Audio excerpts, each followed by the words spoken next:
2023-2024 시즌 프리미어리그 10라운드 경기가 모두 마무리됐습니다. 토트넘 호스퍼와 아스널, 맨시티, 리버풀이 우승 경쟁을 벌이고 있는 가운데 모든 팀들이 승리를 했고 또 손흥민 선수와 득점왕 경쟁을 벌이고 있는 선수들도 다 득점을 올렸죠? 네, 손흥민 선수가 득점에 성공했으나 살라 선수도 득점했고요. 홀란드 선수도 2골 득점에 성공하면서 여전히 1위는 홀란드가 지키고 있는 모습입니다. 홀란드 선수가 11호 골에 도달했습니다. 맨체스터 더비를 지배를 했고요. 살라 선수도 노팅엄전 3대0 승리 과정에서 또 한 골을 추가하면서 손흥민 선수와 공동 득점 2위고요. 그리고 황희찬 선수 뉴캐슬과의 경기에 득점하면서 본인의 리그 6호 골로 득점 공동 5위에 올라 있습니다. 전체적인 결과 다시 한번 소개해드리면 아스널이 셰필드의 5대0 대승, 리버풀이 노팅엄의 3대0 승리, 그리고 맨시티가 맨체스터 유나이티드와의 원정 더비에서 3대0 완승을 거뒀는데요. 사실 이 맨체스터 더비 프리미어리그 최고의 라이벌전이라고 불려왔었는데 이제는 뭐 더 이상 라이벌이라고 부르기가 어려울 정도로 맨시티가 압도하고 있고 지금 맨유는 최악의 치욕을 홈에서 겪었죠. 네, 경기 결과뿐만 아니라 경기 과정도 모두 참패였다고 할 수 있겠습니다.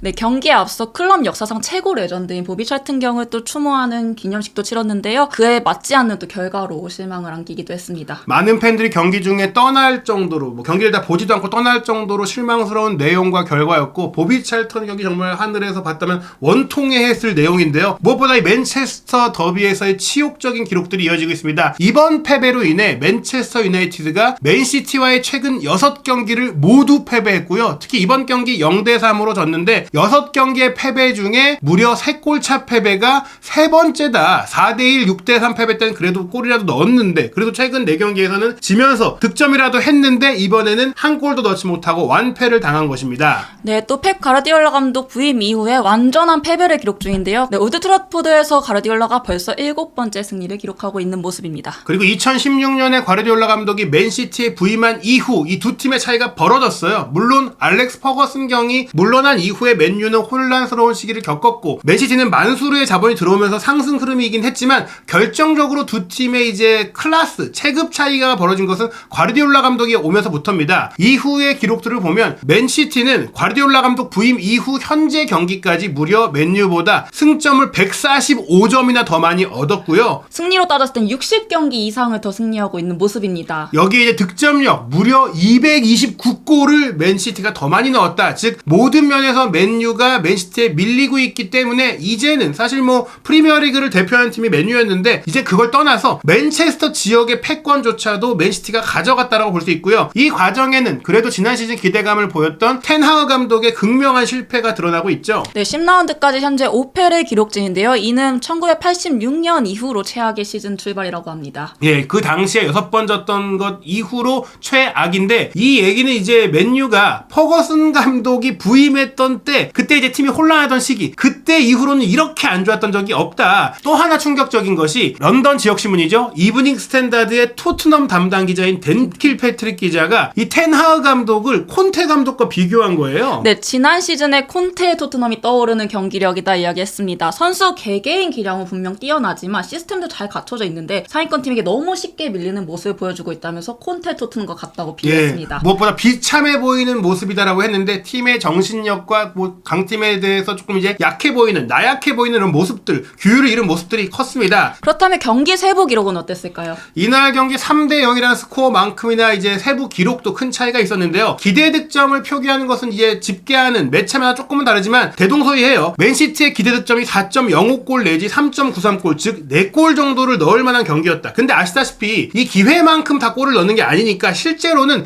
5골, 6골도 나올 수 있을 정도의 기록이었다고 봐야 됩니다. 슈팅 숫자 차이가 21대7로 거의 3배가 났고요. 유효 슈팅도 10대3으로 역시 3배 이상 차이가 났고 볼 점유율을 맨시티가 61%를 기록을 했는데 말씀드린 대로 이 경기는 맨유의 홈에서 열렸기 때문에 맨유가 안방을 완전히 내준 경기였다고 해야 될 것 같아요. 또 공격 위협도 그래프를 보면 더욱더 뚜렷하게 엇갈리는 걸 볼 수 있습니다. 예, 지금 뭐 그냥 한눈으로 보셔도 설명 안 드려도 뭐 완전히 맨시티가 경기 내내 위협을 많이 했어요. 물론 물론 맨유도 한두 차례, 한 세 차례 정도 네, 역습을 가졌으나 역습을 하면서 좀 뭐 힘을 낸 적도 있긴 있지만 뭐 축구 경기는 당연히 그래요. 뭐 한 팀이 90분 내내 뭐 완전히 지배하는 것은 뭐 어렵기 때문에 뭐 이런 장면들이 있었는데 일단 경기 초반부터 맨시티가 계속해서 맨유를 두드렸어요. 네, 사실 오나나의 선방이 아니었으면 일찍이 실점을 내줄 뻔한 것인데요. 로드리가 박스 안으로 크로스를 올렸고요. 그바르디오 헤더를 맞고 떨어진 볼을 또 포든이 한 번 더 헤더로 노렸으나 오나나가 선방을 합니다. 하지만 안정적인 볼을 잡지 못하고 혼란이 여기서 집중력을 발휘해서 흘러나온 볼을 또 향해 침투를 했는데 이때 또 맥과이어가 또 팀을 살리게 됩니다. 사실 그나마 요즘에 맥과이어 선수가 기대 이상의 경기력을 보이면서 좋은 평가를 받고 있었고 이 장면에서도 골대 앞에서 오나나가 무너진 상태에서 베르나르도 실바의 슈팅을 막아내면서 실점을 이제 면할 수 있었고요. 네, 이어서 전반 20분 또 그릴리시가 또 가마차기 슈팅으로 한 번 더 골문을 노려봤는데요. 이때도 오나나의 선방이 빛났다고 할 수 있습니다. 하지만 이런 선방이 무색하게도 전반 23분 페널티킥을 내주면서 맨유가 결국에는 실점하고 말았죠. 침투하는 로드리를 호일룬이 함께 경합하는 과정에서 이게 온필드 리뷰를 진행하게 됐고요. PK 선언이 됐습니다. 예, 사실 이런 장면들이 집중력이라든지 팀의 규율을 보여주는 장면인데 이렇게 페널티킥을 허용했고 뭐 홀란 선수 전반 24분 키커로 나서서 놓치지 않고 깔끔하게 성공을 시키면서 결국에는 맨시티가 선제골을 넣었고요. 또 전반전 끝나기 전 추가 시간에도 사실 한 골에서 나올 수가 있었어요. 네, 오늘 경기 이실바 선수가 측면 능력을 굉장히 잘했는데요. 실바가 올린 크로스를 혼란이 또 헤더로 연결하는 모습이 보였습니다. 그러나 오나나의 슈퍼 세이브가 나왔죠. 예, 사실 이것은 역동작에 걸렸기 때문에 골이나 다름없었는데 오나나가 막았습니다. 말씀드린 대로 전반전에만 한 3골이 나올 정도의 내용이었는데요. 그렇다면 맨유는 왜 이렇게 무기력했느냐? 우선 선발 명단을 보시면 아시겠지만 중앙 그리고 수비 이 많은 면에서 뭐 공격 라인 오른쪽에는 뭐 산초와 안토니의 뭐 사적인 문제도 있겠지만 전반적으로 최정예 멤버를 가동하기 어려운 상황이었어요. 네, 수비 라인이 현재 부상으로 또 공백이 발생한 상황이고요. 여기서 카세미로까지 또 빠진 상황이죠. 예, 레프트백인 루크쇼는 뭐 이미 부상 명단에 올라 있고 리산드로 마르티네스와 바란까지 빠진 가운데 수비 구성에 레프트백에 말라시아도 없으니까 센터백에 린델로프를 지금 쓰고 있고 또 중앙에는 원래는 유망주를 이제 키우는 약간 유망주들의 경험을 전수하기 위해 합류한 에반스와 맥과이어가 선발 출전을 하고 있다. 여기에 달롯 같은 경우에는 주전급 자원이라고도 볼 수 있겠지만 완비사카도 부상이기 때문에 달롯의 체력 부담이 더 커져 있거든요. 수비 라인이 힘을 쓰기 어렵고 공격하기도 어려운 가운데 또 미드필드 라인에 원래는 에릭센, 브루노, 카세미르로 구성이 돼야 되는데 카세미르가 부상인데다가 오른쪽 측면 공격을 맡을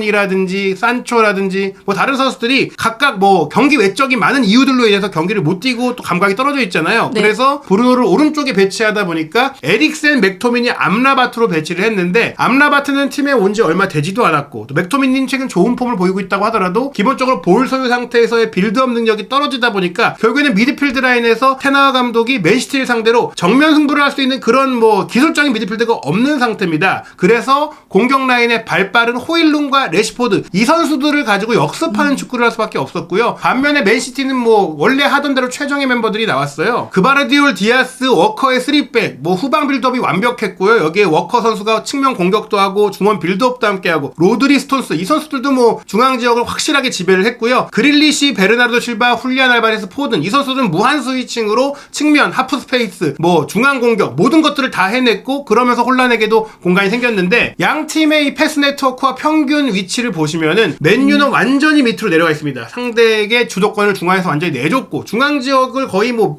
패스 플레이를 안 했어요. 그리고 풀백들은 올라가지도 못했고 사실상 뭐 밑에 내려가서 최전방에 외딴 섬처럼 있는 호일룬과 레시포드에게 롱볼을 때려놓고 역습하는 축구밖에 안 했다. 반면에 맨시티는 맨유 지역을 완전히 장악하면서 골고루 선수들이 패스를 주고받으면서 좌우 측면과 중앙 전방을 모두 커버하는 완벽한 경기를 했습니다. 네, 또 그래픽으로 봐도 이 부분이 확실하게 드러나는데요. 선수들이 이제 구역별로 움직이는 활동을 봤을 때 맨유는 기형적으로 중앙에 밀집되어 있는 모습을 또 볼 수 있습니다. 뭐 이 공이 없을 때의 위치인데 이게 약간 이런 건 본 적이 없어요. 그러니까 가운데에 세로로 길게만 나와 있고 사이드 라인을 버리고 경기했다. 이게 공이 없을 때예요. 즉 수비할 때 가운데에 몰려서 골대 앞만 지키고 역습하는 축구를 했다라는 것이고 반면에 맨시티는 공이 있을 때나 없을 때나 경기장 전체를 가득 메우면서 완벽하게 경기를 장악했다는 걸 볼 수 있는데 네. 이런 가운데 사실은 이제 맨유가 그나마 이제 할 수 있는 게 바로 상대가 완전히 우리 지역을 지배하고 있으니까 뒷공간이 넓으니까 이제 그거를 역습 롱볼로 한 방 때려서 좀 뻥축구라고 할 수 있는데 그렇게 해서 이제 공략한 겁니다. 네, 31분 맨유에게 모처럼 공격 기회가 찾아왔죠. 암라바트 선수의 압박이 또 빛났던 부분인데요.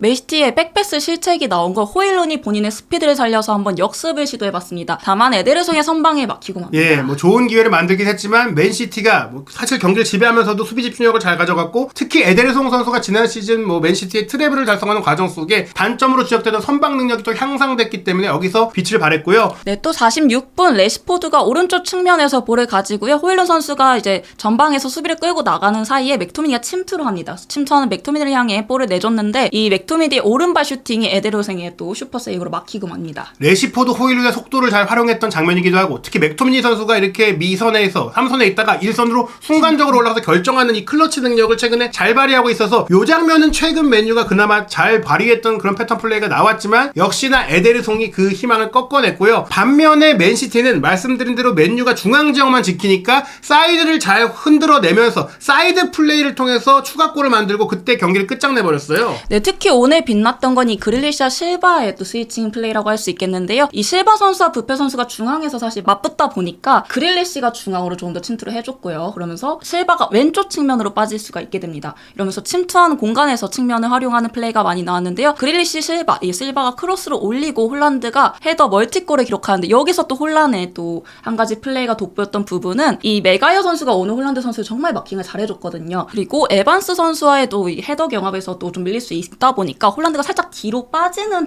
모습을 또 보입니다. 그래서 린델로프와 또 경합을 높이 경합에서 또 우위를 가질 수 있으니까 이런 부분을 이용해서 또 헤더골을 기록했는데요. 오프 더 볼의 움직임이 좋았던 것도 있고요. 특히 이제 왼쪽에 실바와 그릴리시가 공을 주고받을 때 이쪽으로 수비수들이 쏠렸고 그 가운데 지역으로 포든과 로드리가 들어오니까 이 선수들을 막기 위해서 또 따라 올라서 올 수밖에 없었어요. 그때 홀란은 오히려 반대쪽으로 이동을 했고 그 반대쪽으로 이동을 한 홀란을 보고 베르나르도 실바가 정확한 크로스를 올리면서 프리 찬스로 헤더골을 만들어냈습니다. 네, 기록적인 부분에서도 굉장히 빛났습니다. 뭐 이번 경기 공식 MVP는 2골 1개의 도움을 기록한 홀란이었지만 통계 기록을 기반으로 한 소파스코어 평점에서는 베르나르도 실바가 8.5점으로 최고의 선수로 꼽혔거든요. 공격적인 플레이를 하면서도 90%의 패스 성공률을 기록을 했고 키패스를 3개나 기록했어요. 즉 어시스트는 하나지만 실제로는 3개 도움 혜택도 가능한 경기를 펼쳤다라고 볼 수 있겠고 오늘 맨유가 중앙 집중형 플레이를 펼치다 보니까 카일 워커 선수가 거의 오른쪽 측면을 다 지배했습니다. 예, 이 득점 찬스 패스에서 베르나르도 실바가 압도적인 1위였고 그 곁에서 주고받았던 그릴리시가 2위, 워커가 이제 수비를 할 일이 별로 없으니까 아예 네. 공격적으로 올라와서 공격수처럼 플레이를 해줬고 그러면서 또 많은 득점 찬스 패스를 만드는 결국에는 알바레스, 포든, 홀란 뭐 이런 선수들을 맨유 선수들이 묶으니까 그 밖에 있는 다른 선수들을 통해서 또 돌파구를 찾아냈던 맨시티의 이 전술적인 대응이 좋았다는 것인데요. 오늘 경기 이 혼란이 엄청난 기록 하나를 또 세웁니다. 예, 11골을 기록하게 됐는데 재미있는 게 맨유의 이번 경기 선발 명단 선수 전원이 넣은 골이 8골밖에 안 됩니다. 홀란 혼자 3골이나 더 넣었고 또 충격적인 게 맨유 공격진들의 이 득점 기록 정말 최악이에요. 현재 공격진은 6명의 선수가 단 한 골만을 기록 중인 건데요. 즉 레시포드만이 이제 한 골이 있고 산초, 마샬, 호일룬, 가르나초, 안토니까지 한 골도 없다. 물론 산초는 지금 테나 감독과의 불화로 팀에서 배제되어 있는 상황이긴 하지만 어찌됐거나 이 선수들의 이름값, 몸값, 뭐 연봉 모든 것들을 생각했을 때 맨유 이거 뭐 하는 거냐 뭐 이렇게 생각할 수가 있는 처참한 상황인데요. 게다가 레시포드가 이제 지난 시즌 뭐 최고의 활약을 펼쳤고 근데 올 시즌 부진하잖아요. 이번 경기에서도 말도 안 되는 기회를 놓쳤어요. 네, 사실 맨유가 할 수 있는 거라고는 역습밖에 없었기 때문에 그 부분에 중점을 두고 또 플레이를 펼쳤는데요. 에릭슨 선수가 또 모처럼 좋은 기회를 열어줬습니다. 하프라인 근처에서 레시포드를 향해 또 길게 롱패스를 완벽하게 전달해줬는데요. 레시포드가 오른발 슈팅으로 또